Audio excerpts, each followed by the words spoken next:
mí y haré que seáis pescadores de hombres. Vamos a orar. Señor, te damos gracias una vez más. Gracias, Señor, por tu amor, fidelidad, por esa oportunidad que nos otorgas de poder reunirnos. Yo te ruego, Señor, que tú nos ayudes esta ocasión y en todo momento apreciar y valorar este precioso privilegio que tú todavía nos das, Señor. Yo te ruego que pongas en nuestro corazón un anhelo y un deseo de querer aprender de ti, de querer conocerte un poquito más. Y que esto sea y sirva, Señor, para poder amarte, quererte un poquito más. Señor, yo te ruego por mis hermanos, que tú los auxilies, los ayudes, ayúdame y auxíliame a mí a poder conocer y aprender de ti. Señor, de mi mente, de mi corazón y de mi boca, quita toda palabra simple, sin sentido, que no tenga que ver con lo que tú, Señor, nos quieres mostrar. Y ayúdame, Señor, a tener una correcta secuencia de ideas, de pensamientos para poder presentar esta lección. Yo necesito de ti, Señor, auxíliame, ayúdame, que tu Espíritu Santo tome control. Te lo rogamos en Cristo Jesús. Amén. Puede tomar asiento. Gracias. Me va usted a perdonar si de momento alcanzo a leer mal una palabra. Por favor, le ruego de su perdón. La ocasión anterior entramos ya en lo que es la tentación del Señor. Aquí en Marcos 1, versículos 12 y 13, dice así: y luego el Espíritu le impulsó al desierto, y estuvo allí en el desierto 40 días, y era tentado por Satanás. Y estaba con las fieras, y los ángeles le servían. Marcos presenta de una manera bastante breve este pasaje, este evento de la tentación del Señor. Es con el auxilio de los otros evangelios que nosotros podemos complementar y ayudarnos a conocer qué es lo que sucedió.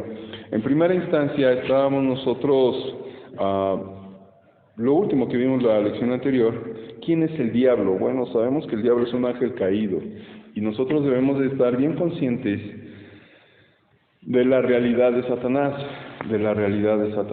que es real. Satanás es real, no es un ser ficticio, no es una entidad malévola, como concibiéndola como una energía mala. No, es un ser, ¿ok? Es un ser, y él está en contra de todos los planes de Dios, del plan de Dios. Él está en contra de ello. Y podemos darnos cuenta que él fue quien hizo caer en tentación a Adán y Eva, y en consecuencia nosotros, pues el pecado corre por nuestras venas. Lo que veíamos la ocasión anterior es que Satanás lo que busca es, cuando ya la persona vino a los pies de Cristo, cuando ya la persona creyó en Jesús, ha depositado su fe y su confianza en Jesús, por supuesto el Señor guarda su alma, ¿sí? Le da la salvación. Y ya dice la Biblia, y confiando en sus promesas, esa salvación para aquella persona que verdaderamente ha depositado su fe en Cristo, ya no pierde su salvación. Eso no quiere decir que nosotros ya nos vamos a ir y justificarnos y tener una vida perversa, sin vergüenza. No se trata de justificar eso, sino de estar bien conscientes de que a consecuencia de eso, Satanás, que ya no nos puede quitar la salvación, lo que va a buscar y lo que está buscando es neutralizarnos. Lo que está buscando y va a buscar, y tristemente ha conseguido en muchos creyentes, es neutralizarnos para el servicio a Dios. Entonces debemos de estar conscientes de ello. Luego, continuando con nuestro pasaje, vemos el enfrentamiento de Jesús con Satanás. El mismo espíritu que descendió sobre él, sobre el Señor, en el bautismo, es el que ahora le impulsa al desierto, en donde se enfrenta a la tentación. En el versículo 12 nos lo dice: y luego el Espíritu le impulsó al desierto. Entonces, él es el Espíritu que le lleva a esta zona, al desierto. Si en el bautismo Jesús afirmó su total disposición a realizar la tarea que le fue asignada, a saber, sufrir y morir en lugar de su pueblo, es por tanto lógico que de inmediato comience la aflicción, lo que aquí toma forma de tentación.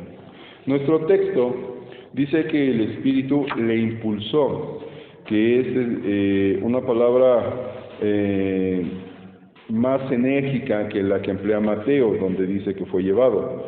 Lucas utiliza fue conducido, era conducido. Hace énfasis en la convicción que le infundió el Espíritu Santo sobre la necesidad de aquella experiencia, de esa situación que el Señor vivió en el desierto. Por supuesto, no debe entenderse que Cristo opusiera resistencia a la dirección del Espíritu Santo. Cuando dice aquí que el Espíritu le impulsó, no quiere decir que nuestro Señor Jesucristo en algún instante hubiera tenido resistencia. No quiere decir eso. El Señor, lo vemos por toda la Biblia, siempre estuvo en acuerdo y está en acuerdo y se somete a la voluntad del Padre. En este caso, lo que Marcos está indicando es que el impulso fue inusualmente fuerte. ¿Cuál fue la razón por la que el Espíritu Santo impulsó al Señor al desierto? Como vemos, el diablo usó esta coyuntura para tentarle. Puede resultarnos extraño que sea el Espíritu quien introduce a Jesús en el lugar de la tentación. Pudiera darse esa idea, pudiera darse esa interpretación. Bueno, si el Espíritu lo impulsó al desierto y es en el desierto que le tentó Satanás o que intentó tentarle Satanás, entonces, en conclusión, el Espíritu fue quien provocó esa tentación. No debe de ser esa la interpretación. Entonces, vemos al Señor en el desierto y aquí hay algo que nosotros podemos aprender, hermanos. El Señor fue al desierto para preparar su humanidad, para preparar su cuerpo, bien humano, por supuesto, 100% humano, para prepararlo para todo ese trabajo arduo que llevó a cabo durante su ministerio público. Fue una preparación física, entiéndase de esta manera. Luego, es en el desierto donde Satanás, aprovechando esta situación, fue que le tentó. Aquí nosotros entonces podemos aprender que cuando nosotros queremos llevar a cabo la voluntad de Dios y estamos en la voluntad de Dios, la situación se puede prestar para que Satanás lo utilice y nos presente tentación. ¿Se entiende esto? Estando nosotros en la voluntad de Dios y las situaciones que eso implica, en este caso el hambre del Señor, después de ayunar 40 días y 40 noches, bueno, nosotros estando en la voluntad de Dios y queriendo estar en la voluntad de Dios y con las situaciones que eso implica, pudiera y va a ser ocasión para que Satanás utilice eso y presente tentación a nosotros. ¿Ok? Bueno, todo esto está ocurriendo en el desierto. El Señor se va al desierto. Y esto nos hace, o nos pudiera hacer pensar, que es la forma de escapar a una tentación. Podemos nosotros pensar, ¿qué tipo de tentación va a tener una persona en el desierto cuando está alejado de lo que normalmente ofrece el mundo? Pues ninguna, ¿verdad? Pudiéramos pensar. Ninguna no está cerca de lo que ofrece la mercadotecnia, los ofrecimientos de las modas. Estando en el desierto, pues qué tentación va a presentarse. Pudiéramos pensar nosotros ninguna. Pero nuevamente esto da ocasión para caer en cuenta de que cuando nosotros estamos en la voluntad de Dios y queremos llevar a cabo esa voluntad, pues por supuesto Satanás, el diablo, va a utilizar las circunstancias para tentarnos. Entonces, Satanás utilizó aquí sus ataques contra el Señor. Él buscó ese momento en que el Señor se encontraba debilitado físicamente, ya que después de 40 días de ayuno, pues por supuesto el Señor tenía y tuvo hambre. Nosotros pudiéramos encontrarnos en alguna situación debilitados, angustiados y cansados, y esa va a ser la ocasión, digámoslo así, perfecta para que Satanás presente sus mejores ofrecimientos a nosotros. Y es aquí cuando empieza la batalla, pero tenemos ejemplo en el Señor. El que Jesús pudiera ser tentado es un misterio imposible de explicar de forma perfectamente clara. Hasta donde entendemos, podemos decir que Jesús no experimentó el mismo proceso psicológico de ser tentado que experimenta el ser humano en general. Ahorita lo vamos a explicar de mejor manera, voy a intentarlo. En el caso del hombre, incluyendo a los creyentes, primero aparece la tentadora voz o el susurro externo de Satanás que nos insta a pecar. Ahora, no estoy hablando propiamente de que vamos a escuchar un susurro audible, ¿ok? No un susurro audible del diablo que toma un cigarrito, o toma un alcohol, o esto, o lo otro. No es un susurro audible, entiéndase esto.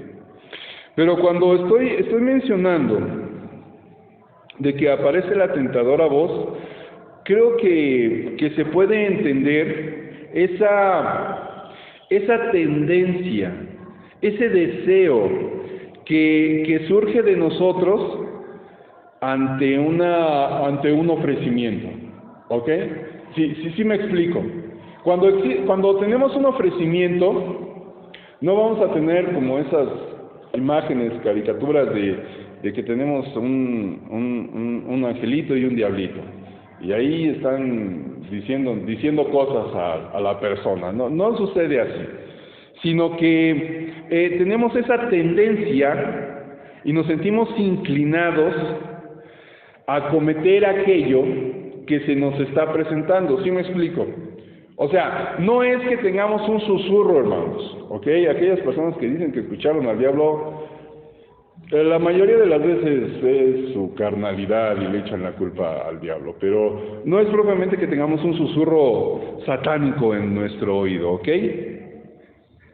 Sino lo que está sucediendo es que nosotros, por nuestra misma naturaleza pecaminosa, cuando tenemos un ofrecimiento del mundo, del diablo, de Satanás, por supuesto hay un eco en nosotros que responde a esa tentación.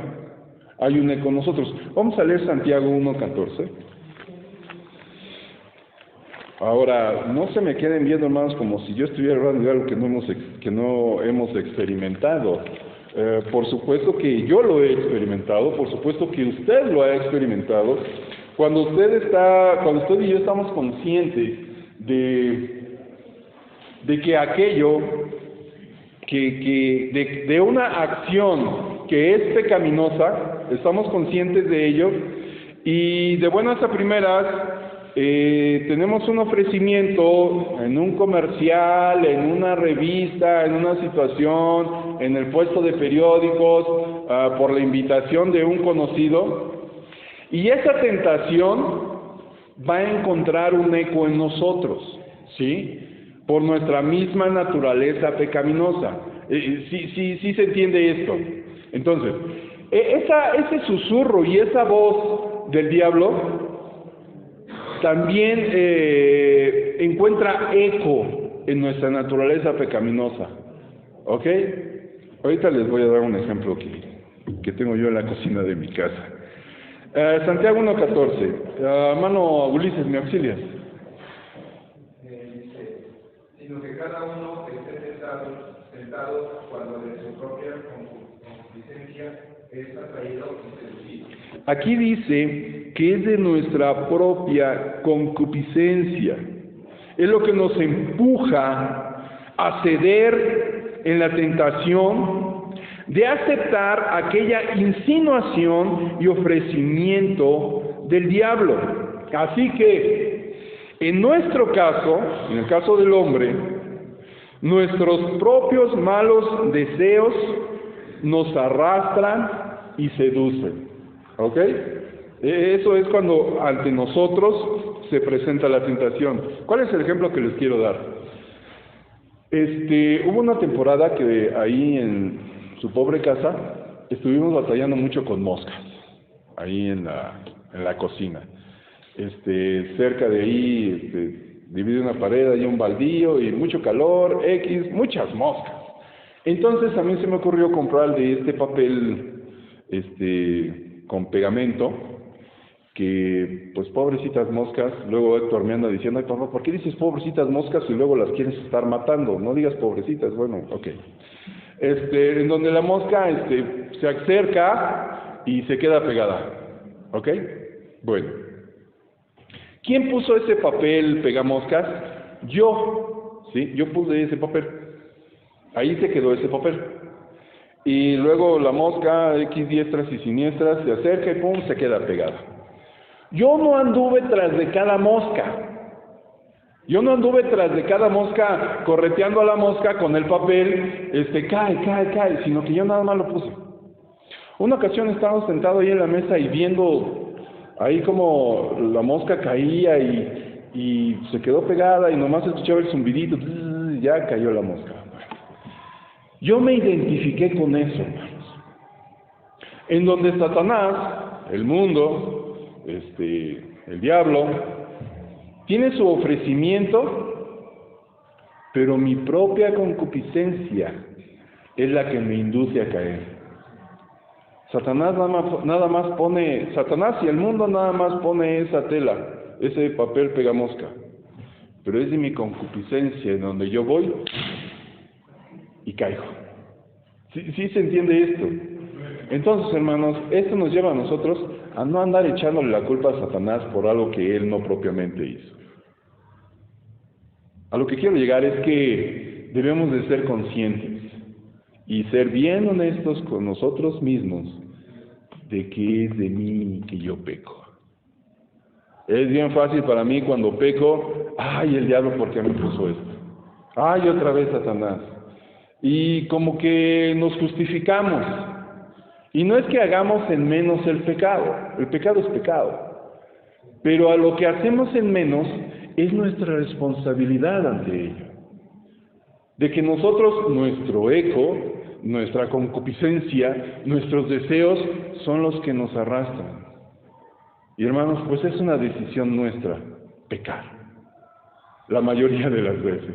Sí, yo sé que a veces inconscientemente, algunas veces sí, inconscientemente, seamos honestos. Pero de la misma forma, seamos honestos de que muchas veces yo decido pecar. Bueno, en la situación de la tentación con el Señor, bendito sea Dios, Cristo es Dios, y Él no tenía en sí ese eco para responder a Satanás. Él tenía absolutamente control de todas las cosas. Y Él, siendo Dios, en un instante de su voluntad y con una palabra pudo haber, en ese instante de la tentación, haber enviado a Satanás al infierno de una vez. Pero Él tiene un plan. Y Él lo que nos quiere y nos enseña es que cuando nos enfrentamos ante esa tentación, pues nosotros tenemos una salida. Seguimos adelante. Satanás provee, caemos en cuenta y aprendimos, Satanás provee el estímulo externo, ¿ok? A nosotros y en ese momento al Señor en su tentación. En Cristo no existió ese estímulo que hubiese dado respuesta al ofrecimiento de Satanás. No había en él ese estímulo interno que le incitara a cooperar con aquel que lo tentaba. De ahí que él tuvo control de toda situación. Con todo esto, entendamos también que aquella tentación fue bien real. El Señor, como lo mencionaba, sintió esa necesidad. tuvo conciencia de que Satanás lo incitaba a satisfacer esa necesidad. Supo que debía resistir al tentador y luchó dentro del conflicto. ¿Sí? Luchó dentro del conflicto. Y en esto a nosotros nos da un fuerte ejemplo. ¿Cuáles son esas tentaciones? Vamos a entrar al detalle. Dice en Mateo 4:2, para mencionarlas por específico. Mateo 4:2, vamos a Mateo 4:2. De ahí la importancia, hermanos, de que nosotros podamos tener la palabra de Dios principalmente en nuestro corazón y en nuestra mente. La importancia de memorizar versículos. Hermanos, que para mí es bien difícil memorizar versículos. Mire, yo soy bien malo para recordar muchas cosas. Pero si usted me pregunta qué comí la semana pasada, la verdad no me voy a acordar. Pero los nutrientes que hubo en esa comida los aproveché. Bueno, probablemente usted no se acuerde de la cita específica, de las palabras precisas, pero usted se acuerda de la palabra de Dios en su mente y en su corazón. Eso es lo que le va a ayudar. Eso es lo que le va a ayudar. Y si nosotros nos aprendemos versículos específicamente con lo que nosotros batallamos, hermanos, eso va a ayudarnos muchísimo. Muchísimo, muchísimo. Dice Mateo 4:2. Y después de haber ayunado 40 días y 40 noches, tuvo hambre. Y vino a él el tentador y le dijo: si eres hijo de Dios, di que estas piedras se conviertan en pan. Él respondió y dijo: escrito está, no solo de pan vivirá el hombre, sino de toda palabra que sale de la boca de Dios. Después de haber ayunado 40 días y 40 noches, Jesús tuvo hambre. Eso es innegable. Innegable. Entonces, llega el tentador y le dice: mira, pues, un pan no te va a caer mal. Por supuesto que tienes necesidad. Un pan. Miren, hermanos, cuando tenemos hambre, hasta una tortilla nos sabe a gloria. Cuando tenemos hambre, tenemos el ejemplo ahí en Jacob. Cuando tenemos hambre, hermanos, si no tenemos cuidado, andamos vendiendo nuestra primogenitura por un plato de lentejas, por una sopa. Cuando tenemos hambre, cuando tenemos necesidad, debemos de tener cuidado ante las decisiones que tomamos. De verdad, debemos de tener una cabeza bien fría y un corazón en una comunión bien honesta con Dios, y tener cuidado de las decisiones que tomamos. Porque cuántas veces, hermanos, yo le puedo dar ejemplo tras ejemplo, cuántas veces yo, ante una necesidad, y viene el ofrecimiento, he tomado decisiones, hermanos, donde después nada más me estoy dando topes en la pared. Nada más topes en la pared. Y si somos honestos, de alguna u otra manera, a usted también le ha pasado. Pero no terminamos de aprender. Pasa esa situación, Dios en su fidelidad nos ayuda, provee. Ay, Señor, qué bueno, gracias a Dios, ya pasó. Pero ¿qué creen? Que volvemos a caer en esa situación. No terminamos de aprender, que nosotros tengamos bien en cuenta esta lección. Ante la necesidad va a venir un ofrecimiento, pero es la voluntad de Dios. Es la voluntad de Dios.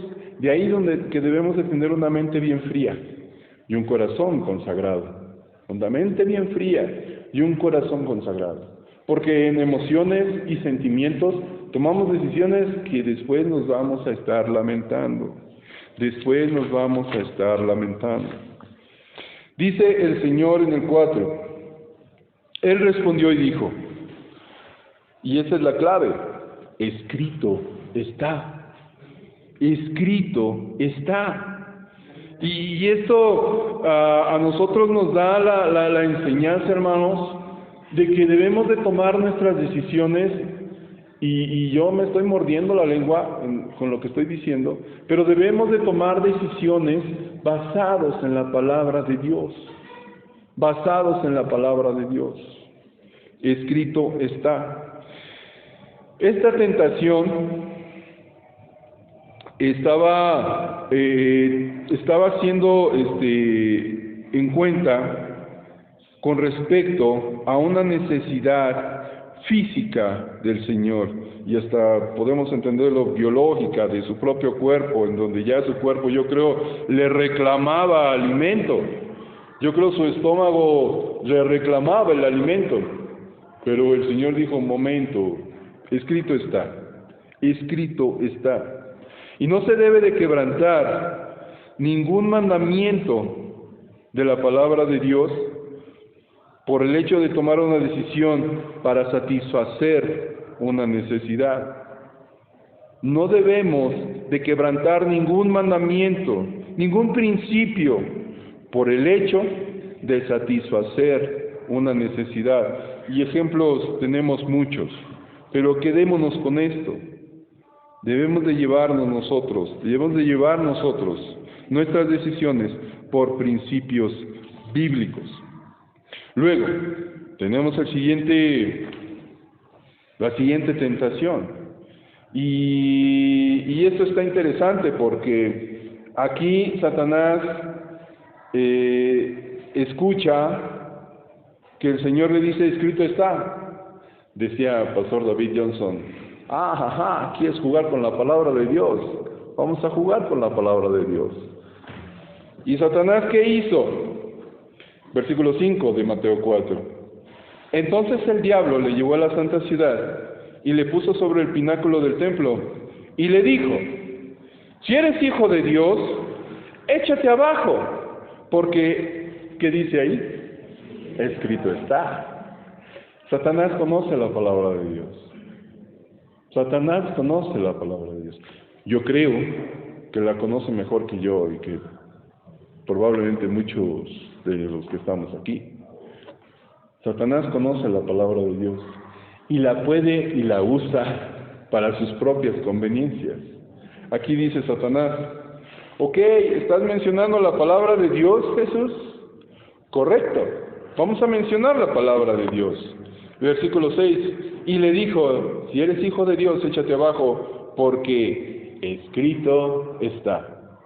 A sus ángeles mandará acerca de ti y en sus manos te sostendrán, para que no tropieces con tu pie en piedra.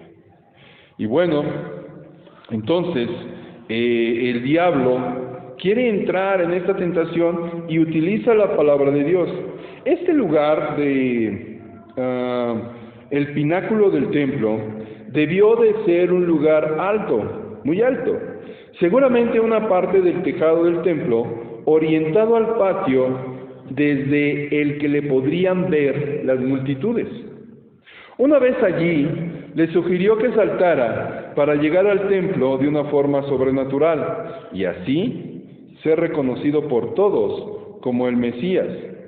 De esa manera sería admirado como quien está bajo la protección especial de Dios y sin duda sería recibido como quien viene con una comisión especial del cielo. ¿Qué es lo que está diciendo aquí? Jesús, tú puedes ser famoso, tú puedes ser reconocido, tú puedes ser sobresaliente, solamente haz esto. Y de igual forma, aquí vemos una tentación que está dirigida a la naturaleza humana de ser reconocido, de ser alguien. Y hermanos, pues somos orgullosos, en mayor o en menor grado, por supuesto que el orgullo existe. ¿A cuántos no nos gusta que seamos reconocidos en el trabajo, verdad? Una manera ahí medio sutil a veces de seducirnos. ¿A cuántos no les gusta ser reconocidos por un esfuerzo sincero y honesto en los deportes, en los estudios, en el empleo? Pero hermanos, debemos de tener cuidado, porque muchas veces pudiera ser que ese reconocimiento nos va a llevar a tentar a Dios. En la tentación anterior, en la del pan, el diablo intentó llevar a Jesús a dejar de confiar y depender de su Padre y de su palabra. Como no consiguió este objetivo, la nueva estrategia le va a llevar al lado opuesto. Su razonamiento ahora es el siguiente: puesto que confías tanto en Dios y en su palabra, entonces arrójate desde lo alto del templo, porque seguro que tu Padre velará por tu seguridad. Esta cita que el diablo está utilizando es el Salmo 91, aunque citada de forma parcial.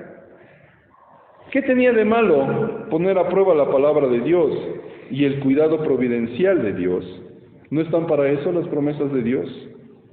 Pero el hecho de confiar en Dios, y esto es lo importante, el hecho de confiar en Dios no significa que debamos cometer cualquier tipo de imprudencia. El Señor dijo que eso sería y es tentar a Dios.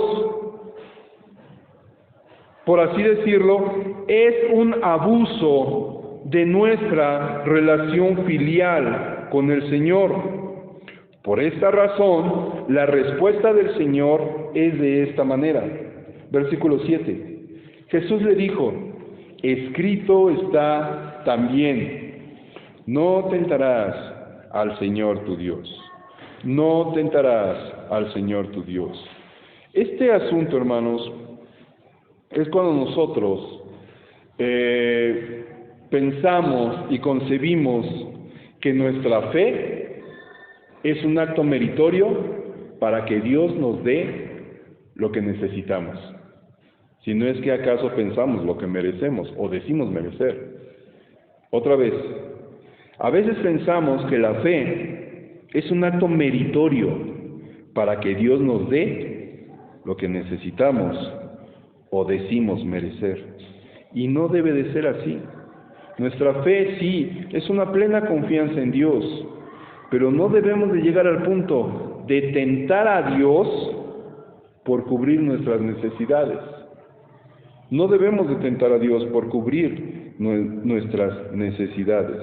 Y nuevamente, el trasfondo de esta cita usada por el Señor la encontramos de igual forma en Deuteronomio, que es de donde está sacando el Señor estas citas. Específicamente es Deuteronomio 6:16, donde habla de no tentar a nuestro Dios. El siguiente argumento que utiliza Satanás en este asunto de la tentación está en el versículo 8. Dice así: otra vez le llevó el diablo a un monte muy alto y le mostró todos los reinos del mundo y la gloria de ellos. Y le dijo: todo esto te daré si postrado me adorares. Aquí el diablo se da cuenta de que con la palabra de Dios no puede hacer caer en tentación al Señor. Y ahora el ofrecimiento que le hace es todos los reinos del mundo y la gloria de ellos. Pero condiciona esta entrega a lo que dice el versículo 9: todo esto te daré si postrado me adorares.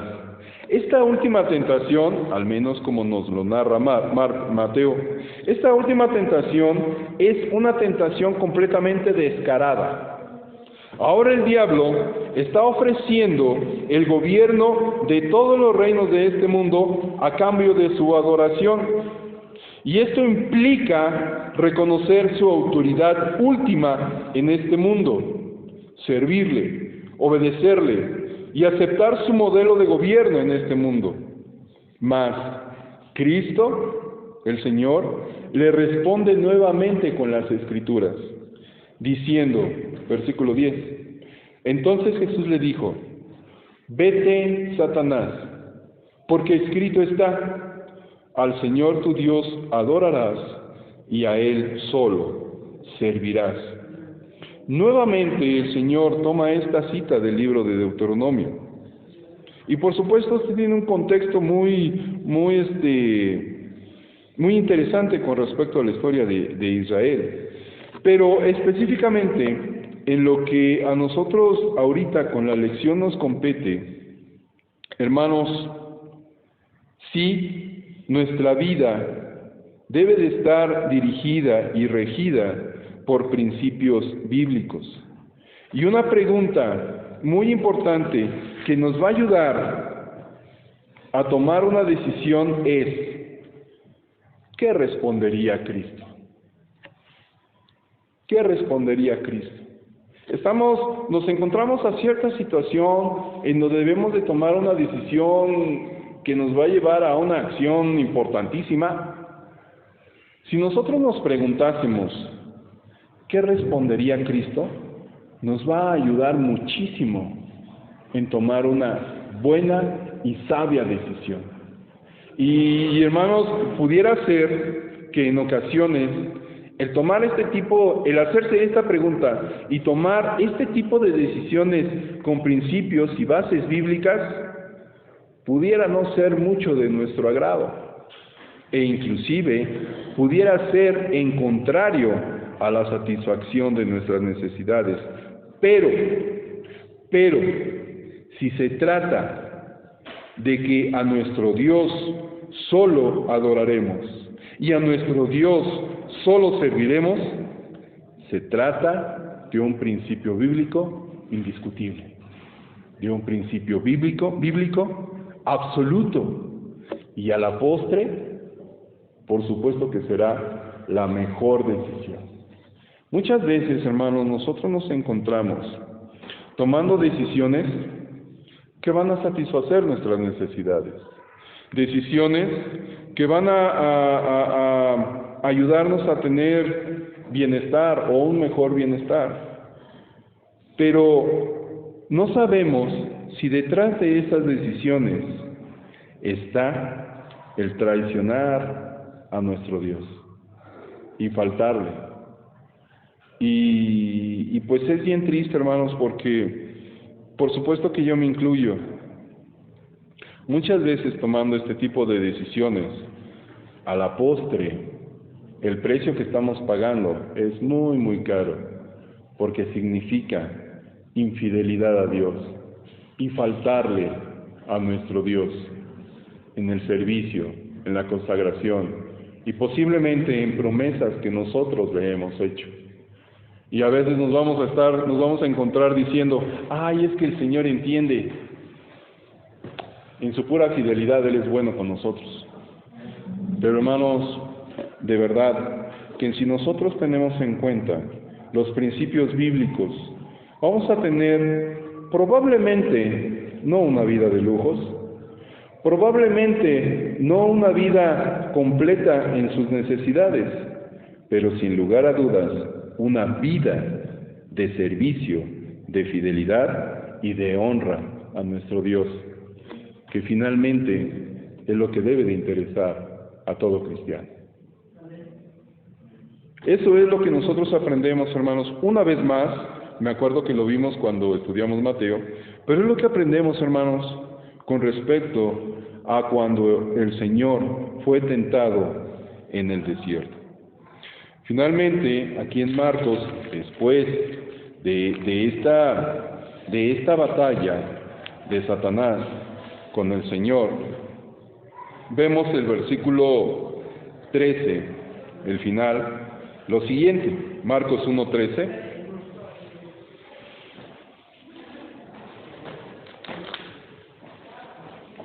Dice así: y estuvo allí en el desierto 40 días y era tentado por Satanás. Ahí sucedió todo lo que ya vimos. ¿Y luego qué sucede? Y estaba con las fieras y los ángeles le servían. Después de que el Señor derrota a Satanás, por supuesto, vienen los ángeles, le sirvieron. Quiero yo pensar, no dice la Biblia, me atrevo yo a pensar que probablemente pues le ofrecieron comida, probablemente no una comida ostentosa, sino una comida que satisfaciera la necesidad del Señor. Pero hermanos, para resumir, la vida del cristiano debe de ser dirigida por principios bíblicos para que honren y sirvan a Dios. Y al final pues el Señor, como dice su palabra, honra a los que le honran. Hasta aquí llegamos en la lección. Continuamos en 8 días, hermanos. Gracias por su paciencia. Que Dios le bendiga. Vamos a orar. Señor, te damos gracias por tu palabra. La verdad, Señor, es que son pasajes que seguramente hemos escuchado muchas veces, pero, Señor, jamás vamos a dejar de aprender. Siempre vamos a aprender algo nuevo. Yo te ruego que utilices tu palabra y tu Espíritu Santo ministre en cada corazón para que, Señor, nos ayudes y nosotros estemos dispuestos, con tu gracia, a tomar decisiones que te honren, que te glorifiquen. Ayúdanos siempre, Señor, a tenerte en primer lugar. Ayúdanos siempre a tener las prioridades correctamente y a ti, Señor, por sobre todas las cosas. Señor, gracias por este tiempo, por la paciencia de mis hermanos. Bendice el tiempo que sigue. En el nombre de Jesús. Amén. Gracias, hermanos. Que Dios les bendiga.